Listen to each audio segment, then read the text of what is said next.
This is section 17, literal equations. So what is a literal equation? Well, a literal equation is an equation whose variables represent known values. If there is a need to repeatedly find the same value, it can be useful then to rearrange an equation for a specific variable. For instance, there's an equation, interest equals principal times rate times time, known equation. Or how about when you find the perimeter of a shape? Perimeter equals 2 times the length plus 2 times the width. And there's many other real-life equations out there. Let's even consider the temperature equation that we started with in our activity to set the tone for the need for literal equations. We had this equation, Celsius equals 5/9 the degrees of Fahrenheit minus 32. Well, if I wanted to repeatedly know what the Fahrenheit degrees is of a Celsius degree that I know, it would actually make more sense to have this equation say F equals instead of C equals.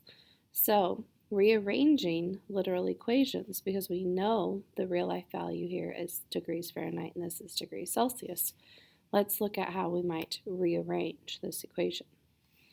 To rearrange it to have f by itself, we need to clear this 5/9.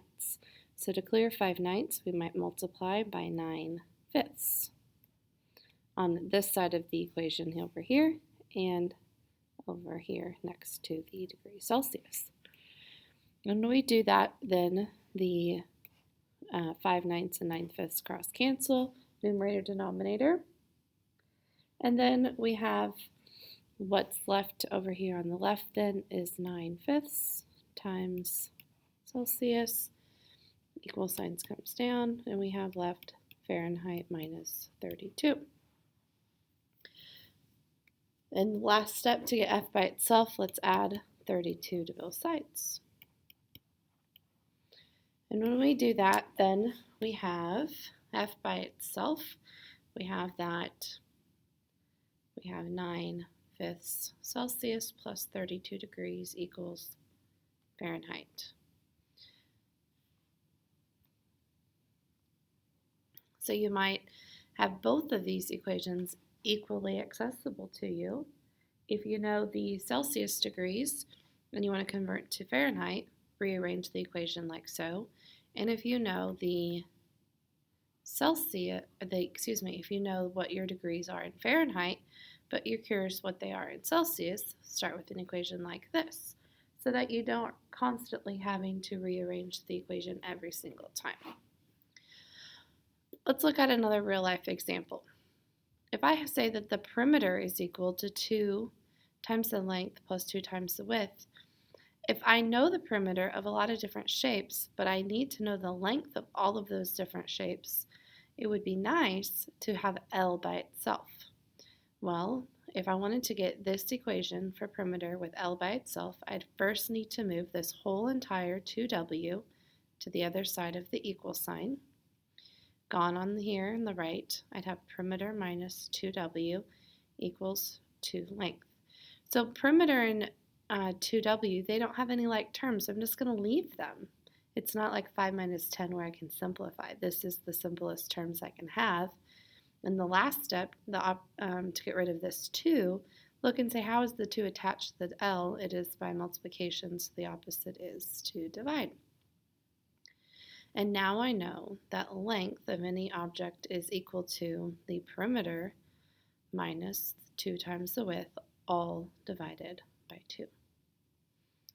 All right, similar situation. What if I need to know the width of a bunch of shapes and I have their perimeters? Well, I could take the 2 length to the other side. So I'm left with perimeter minus 2 times the length equals 2W. And again, the opposite of times 2 is divide. So I know the width of all these shapes then would be equal to the perimeter minus 2 times the length, all divided by 2. Now, if we go back to our blue note packets. Again, a literal equation is a variable whose variables, an equation whose variables we know their value for. Let's look at a couple more examples. On example 1, it says solve for f, v minus e plus f equals 2. This is an equation for the amount of vertices, edges, and faces on a three-dimensional shape. So let's say we're looking at this equation and I want to know what the number of faces is over and over again. I could solve this for f. So I need to get rid of the v and the e. Well, this v is positive, so to get rid of the v, I'm going to subtract it over with the 2. I now have negative e plus f equals 2 minus v.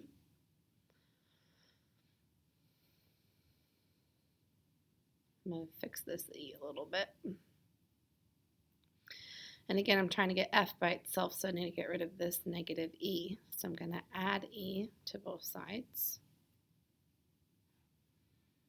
Cancels here. I'm now left with f.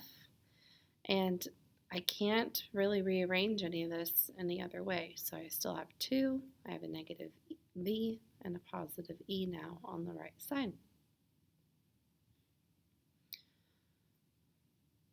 On example 2, same equation here, but now I want to solve for e. So I need to get rid of the v, the negative sign, and the f. So let's start with subtracting v again to start. V is now gone. I have negative e plus f equals 2 minus v. I'm next going to subtract f to the other side. So again, now I have negative e equals 2 minus v minus f. Now, to get e all by itself, when there's the negative sign in front of it, it's like a negative 1. So if I divide by negative 1 on this side and everything on the right, negatives cancel. I have e by itself. When I do this, I could just simply change the value of each of these terms. So 2 divided by negative 1 is now negative 2. Negative e divided by negative 1 is positive v.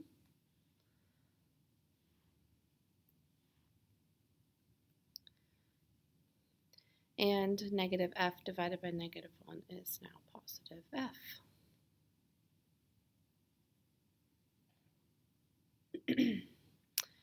My slate is just being a little bit out of touch this morning. So again, it was positive v and positive f. There we go. All right, and another example here, example 3.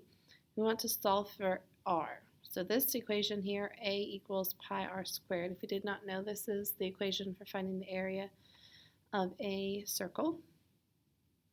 And again, it might be useful in some situation to have r by itself. So we must know the area, but we want to know the radius of all of these shapes. So to do that, this pi is attached to the r by multiplication. The 2 was an exponent, so we're going to have to get rid of it last. So let's divide both sides by pi. Pi is like a number constant. We can divide by it, whether it was a variable or a constant. So dividing both sides by pi, we have area over pi then equals radius squared. And the opposite of squaring is square root. So we'd take the square root of both sides to get r by itself. So now I have r by itself, and this side now on the left is radius equals the square root of the area divided by pi.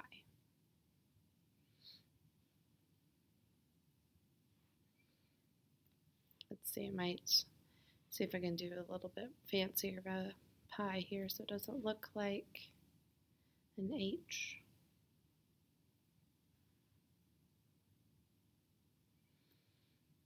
And our very last example here S equals 2 pi r h.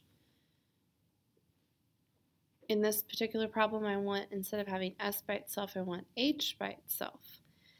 And because 2, pi, and r are all multiplied together, we could leave them as a group. And that's one reason why I wanted to show you this example. So let's take 2 pi r and divide, and they're attached to h by multiplication. Let's divide by 2 pi and r all together. Okay? And do the same thing over here with the s, 2 pi r. So now numerator, denominator, they cancel over here on the right, and we're left with s divided by 2 pi r equal to h. And that concludes rearranging equations and talking about literal equations.